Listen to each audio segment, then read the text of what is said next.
What's up, BiggerPockets? Hope you all are doing well. Andrew Cushman here to answer any and all questions you might have on apartments and apartment syndication. For those of you who don't know who I am, I used to be a chemical engineer, and in 2007 I quit doing that to jump into real estate full time.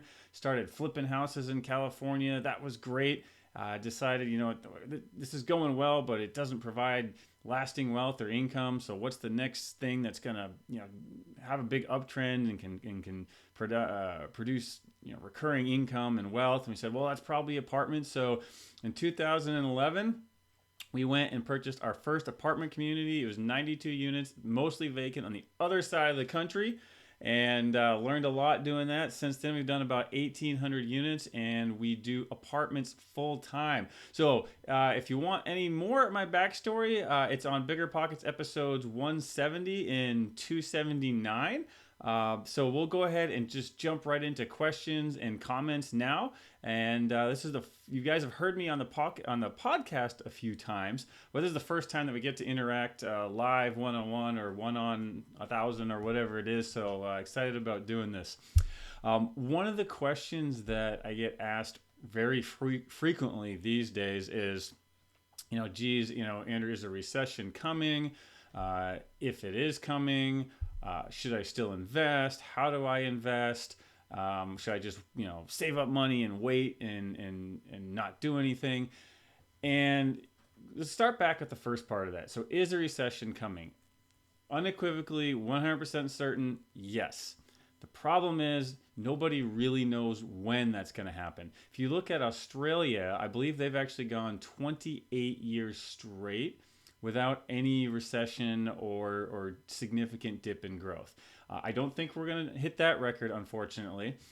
But right now, everything actually still looks really good. We've got great unemployment. We've got some wage growth finally showing up. Population growth. Occupancy is really high. There's a lot of just fundamentals for our economy that are in really good position. But we are also in the longest expansion that we've ever had, and it will not last forever. Something will happen, right? So does that mean that we just don't invest? And the answer to that is also is definitely not. You guys have heard this before. David Osborne says it, and I think Mark Twain actually originated it, but it's don't wait to buy real estate. Buy real estate and wait. And so what does that look like with the potential of a recession or something like that coming?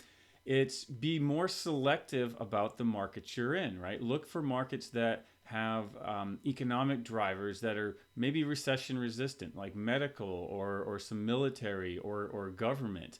Look for markets, big and small, where there's population growth and job growth that's going to continue, if not during a recession, right after, right? So maybe things level off, but as soon as the economy picks up, that area continues growing right afterwards and is one of the first to pick back up. The other one, and this is really key, is any deal you're looking at, you want to stress test it. So 5 years ago, you could buy an apartment complex and just be like, hey, what's the upside? All right, this is going to be fun. This is, we can make a lot of money. Now, the first question should be, what's the potential downside? And what would this look like in a recession or a worst case scenario? And if the answer to that is acceptable, then we look at what's the upside and do we want to buy this? So what that looks like is if you're looking at a property in, just pick any market, say Charlotte, and you're like, wow, this could be, this got a lot going for it. The market's good, the property's good. What happens if rent drops 5%? Does this still cash flow? Well, it does. Okay, well, what if it drops 10%? Well, it's not super profitable, but it still cash flows. We can pay the mortgage, we can pay the expenses. Then that might be an acceptable deal to say, okay, we're not going to lose this to the bank in a recession. We're still going to be profitable. We can still maybe, still meet distributions. Well, what's the potential upside? And then go from there. So that's how we approach the possibility of a recession. As we flip it around, we say, what's the potential downside? Then we look at the upside. Because number one, Warren Buffett's rule: don't lose money. And that rule is tripled in importance when you're syndicating and you have other people's money involved and that you're responsible for. So, well, let's get to some questions. Let's see. We have here Mason. How do you go about financing your deals? Uh, It depends largely on the size of the deal and the market that you're in.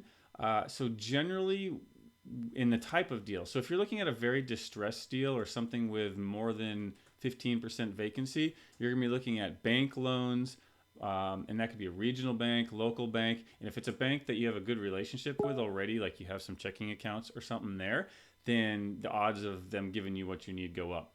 But if it's a distressed property, you're probably looking at a bridge loan. It's going to be, like I said, a bank, regional bank. Credit unions can be really good. Life insurance companies will sometimes do that.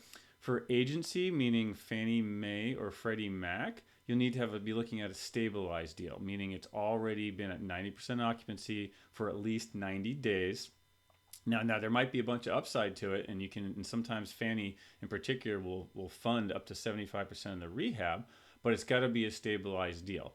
And then the bigger you go, as far as loan size, the better terms you get. So if you go from a $5 million loan to a $10 million loan, your odds are you're going to have a smaller interest rate. And if you're going with Fannie and Freddie in particular, if you haven't done a deal before, partner with somebody that has, because Fannie and Freddie will require prior experience. So hope that answers the question. Guys, real quick, if please remember to smash that like button and subscribe so that BiggerPockets doesn't fire me and we can keep doing this. We want to see those likes, and I appreciate the questions. All right, so Anthony, can you explain how you raise money for your apartment investments? We do private syndication, so you can get money. Your biggest partner is always the bank, right? Or in most cases, the bank. That's what we just talked about. For us, over the last 10 years or so, we've built a list of private individuals, doctors, other real estate professionals that want to invest, 50 or 100 or whatever $1,000 in our deal. And now it just kind of snowballs through word of mouth. In the beginning, though, the first thing we did is we reached out to friends and family, people that we knew, other investors that we knew, and we said, hey, look, we're doing this apartment thing. We're looking at deals. We're seeing some exciting stuff. Would you be interested?